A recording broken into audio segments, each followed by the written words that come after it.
Bonjour à tous, aujourd'hui je vous propose de tester un objet qu'en réalité j'ai déjà acheté depuis environ 1 an et demi. Et il s'agit de cette petite radio,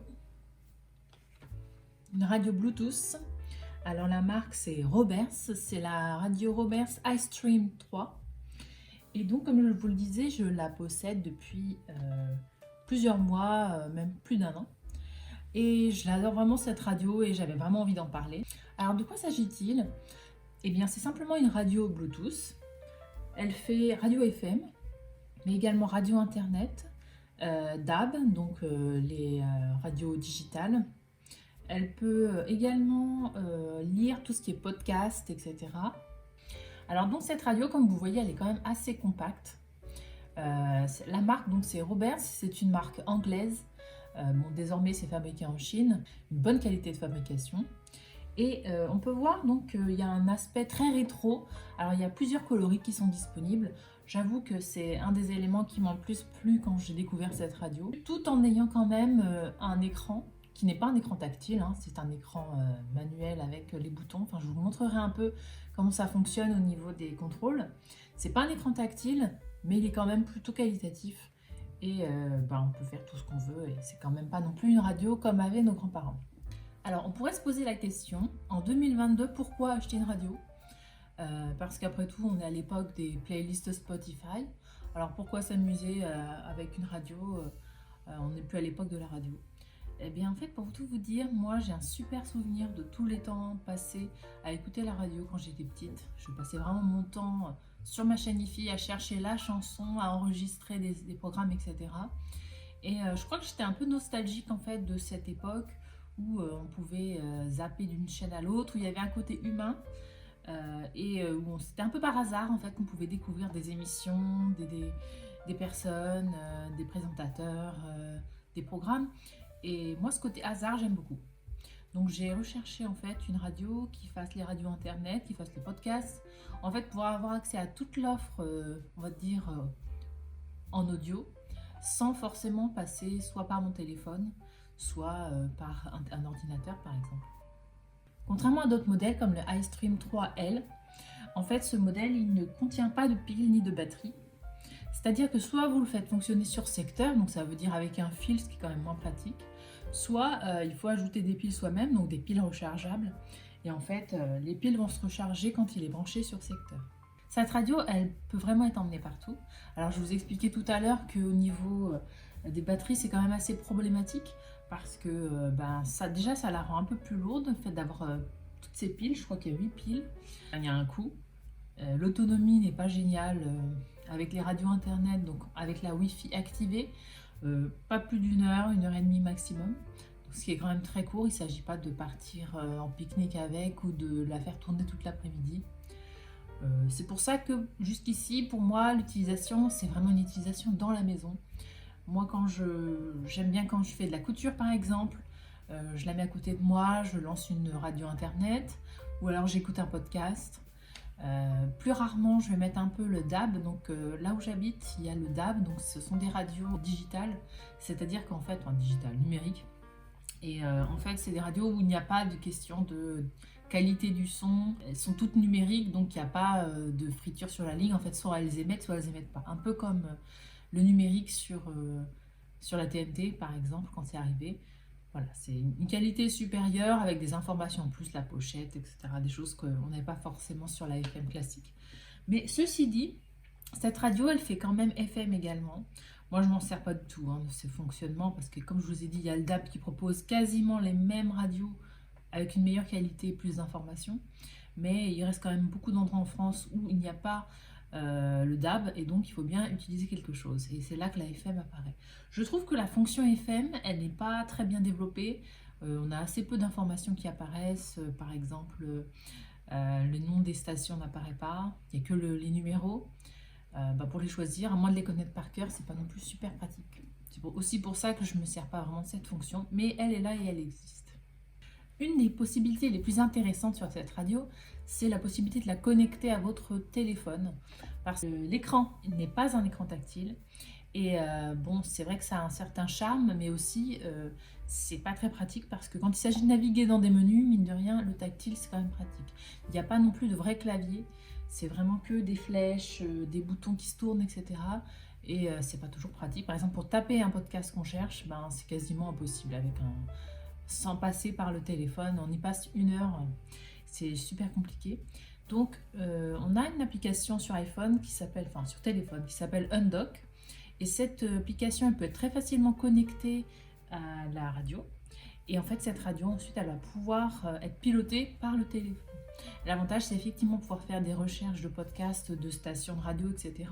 Parce qu'également, quand on cherche une radio ou qu'on ne sait pas tellement ce qu'on cherche, en fait, tout simplement, c'est super compliqué puisqu'il y en a des milliers et des milliers de stations, peut-être des dizaines de milliers. Et on a un tout petit écran. Cet écran, il fait peut-être 4 cm par 6. Clairement, c'est pas évident de naviguer dans une grande quantité d'informations sans passer par le téléphone. Deuxième super avantage de passer par le téléphone, c'est qu'au niveau des stations mémorisables, il n'y en a qu'une dizaine en fait qu'on peut être en préféré directement sur la radio. Par contre, via le téléphone, on a un nombre quasiment illimité. Je vous ai pas encore parlé de quelque chose quand même de très important sur une radio qui est la qualité du son. Alors, quand je l'ai acheté, j'ai vraiment lu des choses dithyrambiques sur cette radio. Et j'ai envie de vous dire la réalité des choses. Effectivement, le son est très chaleureux pour une radio de cette taille. Voilà, là, elle fait quoi allez, grand maximum 25 cm de large, j'ai pas mesuré, sur une quinzaine de haut. Donc, c'est pas très grand. Et en fait, au niveau de la qualité du son, effectivement, on est sur un son très chaleureux. Parce que c'est un cadre, en fait, à l'intérieur, on a un cadre qui est en bois. Et au niveau résonance, il n'y a rien à faire. Hein, le bois, c'est quand même ce qui se fait de mieux, pour ainsi dire. Donc on a voilà, une couleur de son très chaude. Par contre, c'est pas le meilleur son que j'ai pu entendre. J'ai une ancienne JBL, bon, elle fait 2 fois la taille hein, et 2 fois la largeur, mais au niveau du son, elle est nettement mieux. Mais pour la taille, c'est très très bien, et en tout cas, ce sera clairement mieux que n'importe quelle petite radio grésillante que vous pourriez avoir au rayon supermarché, comme on en a tous eu. Alors, il est temps de vous en faire une petite démonstration. Écoutez, je vais l'allumer tout simplement en appuyant sur ce bouton. Comme vous voyez, l'écran est assez sympa. Au niveau de l'allumage, ça doit mettre environ une quinzaine de secondes, je pense, à s'allumer. C'est pas immédiat.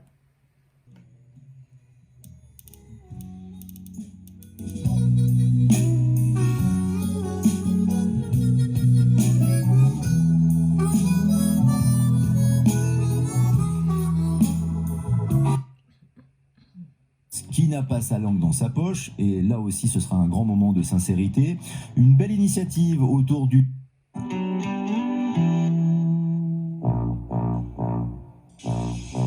Où sont les femmes philosophes?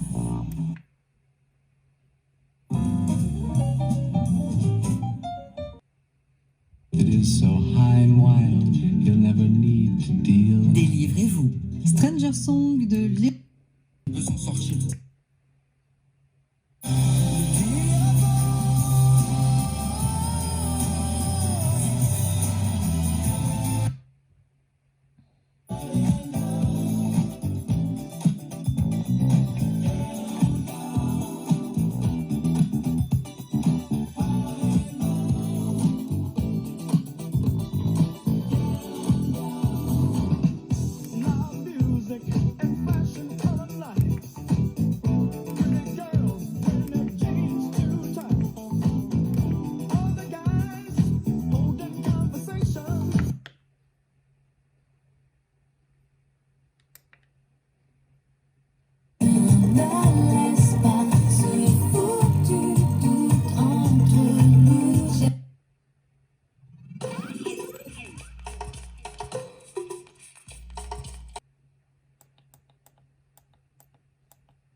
Ne sait plus faire. Il y a toute une génération qui, du fait de cette...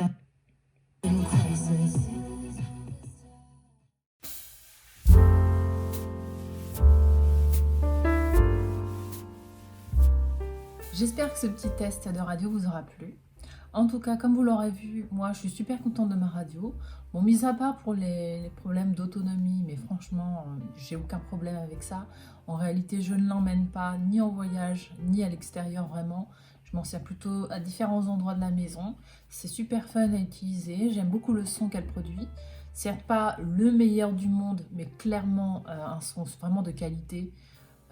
Voilà, je retrouve le plaisir d'écouter la radio et de m'amuser avec cette petite radio qui est en plus super jolie. Donc où qu'elle soit, où que je l'emmène, elle va tout de suite embellir la pièce. Donc aucun regret en tout cas à ce niveau. Il existe effectivement un modèle iStream 3L qui a une batterie embarquée. Alors moi dans mon cas c'était un peu hors budget. Au moment où je l'ai acheté, en fait cette radio elle était à 300 €, environ 299 sur le site Roberts Radio. C'était déjà bien suffisant. Alors là j'ai vu qu'il y avait des réductions ces jours-ci et il y a moins 50 €. Donc celle-ci, la iStream 3, elle passe à 249 et la 3L à 300 et je pense que ça vaut le coup. Effectivement c'est vrai qu'on n'a pas trop parlé de prix parce qu'en ce qui me concerne c'était vraiment un coup de cœur et une envie, mais on peut considérer qu'on est plutôt sur une tranche élevée au niveau du prix. Pour ce prix-là, on peut avoir des choses beaucoup plus grosses et beaucoup plus qualitatives au niveau du son. Je pense que c'est vraiment un choix, c'est un bel objet. Et si vous avez envie de vous faire plaisir, que vous aimez écouter la radio, naviguer entre podcast, radio internet, radio FM, et ben écoutez, c'est plutôt un bon choix. La qualité est là en tout cas. Donc voilà, si vous avez envie de vous faire plaisir, c'est plutôt une très belle référence. À très bientôt pour d'autres vidéos.